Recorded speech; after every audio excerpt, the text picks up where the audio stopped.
네, 안녕하십니까. 네, 여러분, 이번 시간에는 직무수행 계획서에 대한 사례 분석을 하도록 하겠습니다.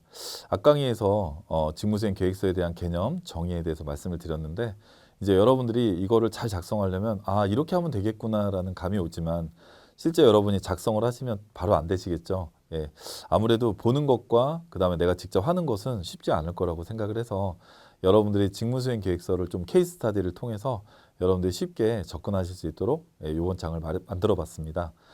직무수행 계획서는 내가 이 일을 수행하는데 얼마나 확신을 갖고 있냐, 또 내가 가는 분야에 얼마나 명확한 목표를 가지고 있냐를 보여주는 건데요.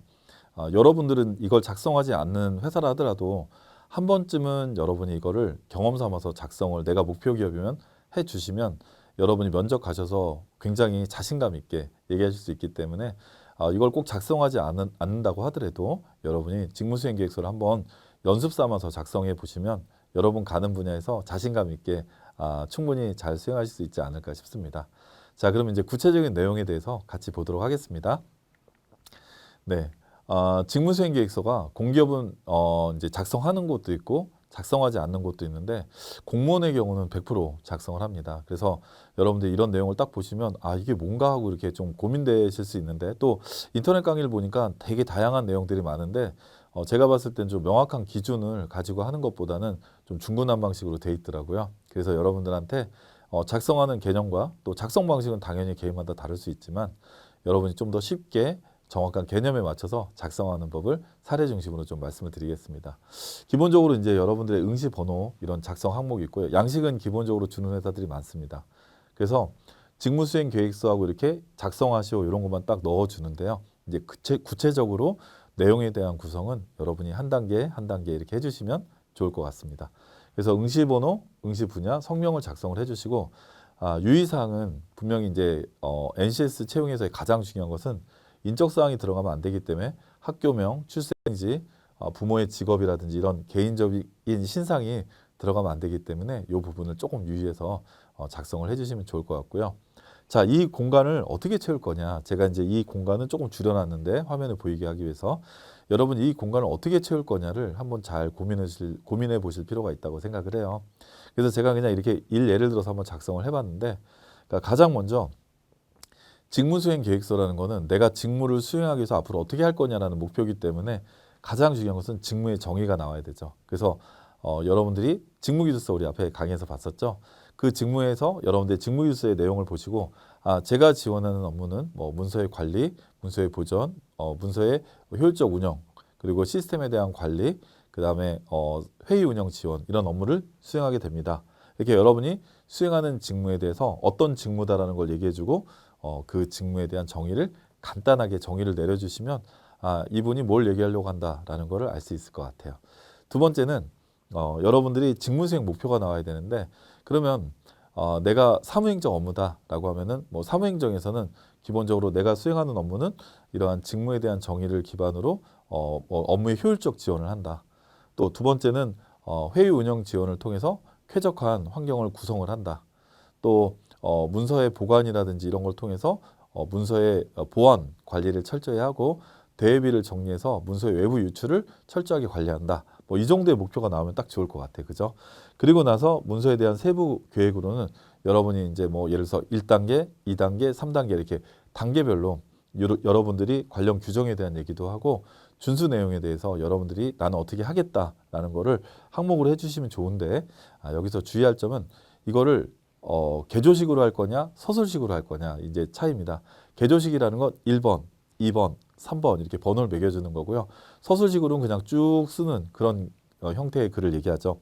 그랬을 때 여러분이 제가 이제 공기업에서 서류 전형도 하고 면접관을 하지만 여러분들이 개조식으로 써주는 게 훨씬 눈에는 훨씬 더 잘 들어옵니다.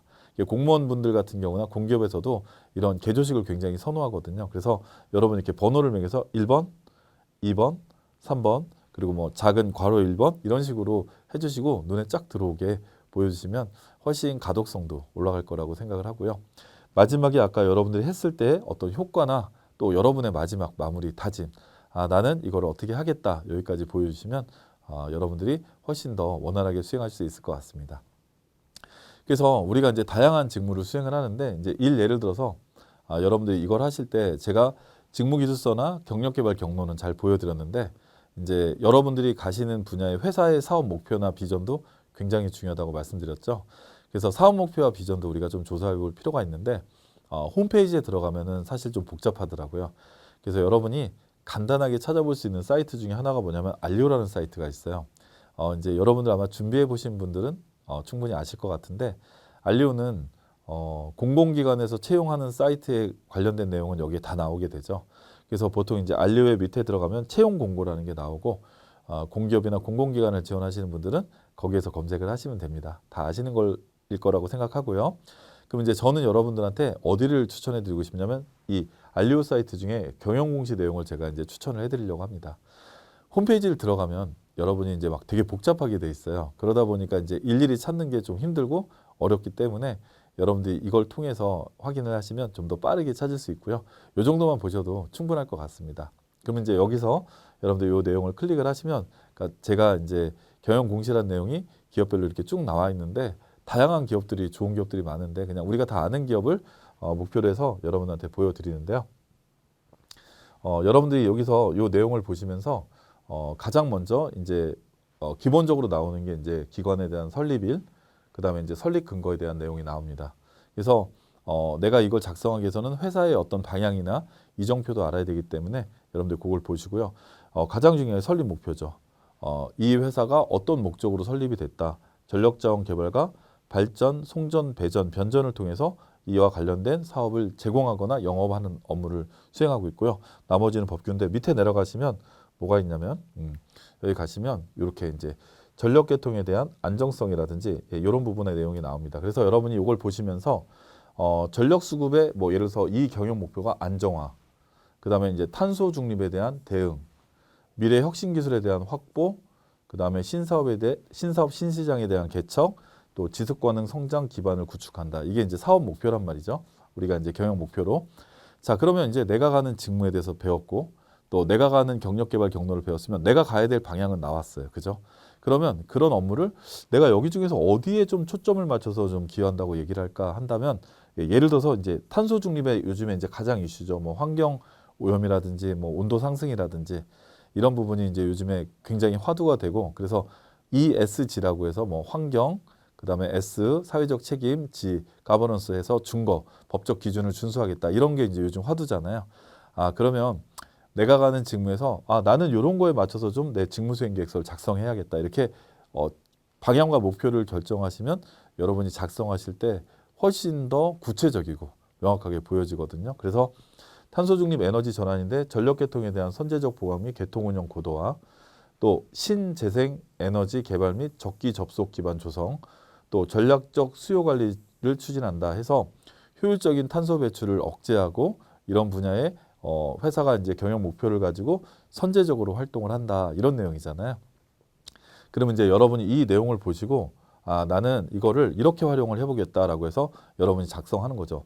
첫 번째는 내가 직무 수행 계획서에 내가 지원한 분야가 이런 업무이고 두 번째는 나는 경영 목표 달성에 이렇게 기여를 하겠다. 그래서 우리 회사가 가는 탄소 중립 대응 에너지 전환 선도에 첫 번째 내가 기여해 보고 싶다. 항목을 두 번째 환경 분야의 전문성을 활용해서 내가 지금까지 이렇게 경험했던 걸 기반으로 우리 탄소 배출 규제 변화에 맞춰서 선제적으로 법규에 대한 분석이라든지 이런 걸 통해서 나는 대응할 수 있도록 준비를 하겠다. 이렇게 항목을 내가 세부 추진 계획에 하나씩 작성을 하신다면 여러분이 훨씬 더 명확하게 그 분야에 대해서 보여줄 수 있을 것 같습니다. 그래서 종국의 마지막 목표는 내가 우리 회사의 ESG 경영에 기여할 수 있는 직원이 되겠다. 이렇게 작성하시면 되겠죠. 자, 그러면 이제 다시 한번 여러분들하고 본다면 자, 한번 앞으로 다시 가볼게요. 자, 여기를 보신다면 자, 첫 번째는 내가 직무 수행 계획서에 내가 수행하는 업무는 어떤 업무를 한다.